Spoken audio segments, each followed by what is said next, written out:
think what we see today is that restaurants are replacing some of the more traditional community gathering spots. And that's really fun. I've worked in South Minneapolis now since I moved here in 1983. I'm embarrassed to say, but nobody would touch this neighborhood. It was perceived as not a good neighborhood, which is a complete misperception, as you can see by the restaurant that's been full since the day we opened. In my business, the first order of sustainability is staying open. I think small business relies on true diversity in the end. It's very diverse who lives here, and it's very connected, it's very politically active. And for me, politically active means let's pay attention to how our food is grown. You know, I live in this neighborhood. I live on 36th and 5th, and I've been in this neighborhood all my life. I'm not about supporting big chains, so places like this, I love. And I love the garden outside, too. I think that's awesome. This year, we produced 70% of the vegetables that we sold in the restaurant, and that was pretty exciting. We built a big solar array and put it on posts, and we got a 90% rebate on that. You know, whether you're a tree hugger like myself or not, you'd have to be crazy not to take advantage of that opportunity.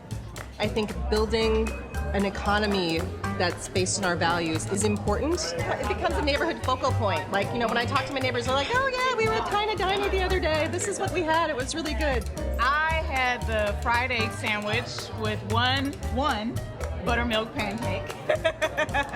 Because I come from the kitchen, I'm very food focused. So it's not your Aunt Shirley's deviled egg. It's New England Culinary Institute graduates' version of deviled egg.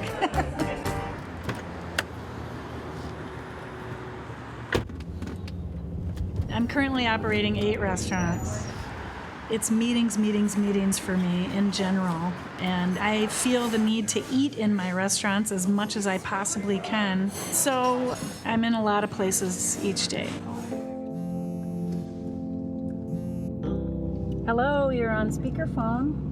Oh, hi, how's it going? It's good. I'm crawling through downtown traffic. Oh, me too. Sometimes people say, well, how do you do 8 restaurants? What do you do? And I am somewhat insulted because any number of other restaurateurs who happen to all be men, they would never be asked that question. Actually, in the city of Minneapolis, there are a lot of female restaurant owners who sort of became my mentors. So, you know, now I really enjoy helping other people open small businesses because I just remember that time of being so overwhelmed. Ask for help. That is always my number one piece of advice. And know yourself. I think that becoming a manager, if you're doing it right, is a very introspective process. In my college years, I supported myself as a cook in kitchens, and I saw a lot of my coworkers not treated very well. I come from a punk rock culture, so I was very anti-authoritarian, and I was suddenly confronted with having to be the boss and having vowed that I would never work in restaurants again because of the way people were treated. So I went into this business wanting to create a culture where employees were treated well.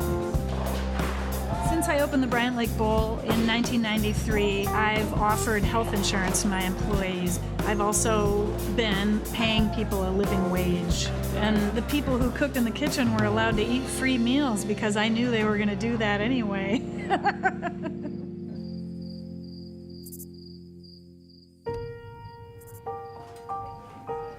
I've always thought of my restaurants as places where people can come together. I saw that happen yesterday here. The place was empty. There was an older couple just moved to Minneapolis, and some regular customers came in. And I said to Rick, the waiter, let's put them right over here by these people. In 20 minutes, they were exchanging different restaurants that they liked and phone numbers, and they sat here for an hour and chatted. It was great. I mean that makes me feel good about my job. Yeah.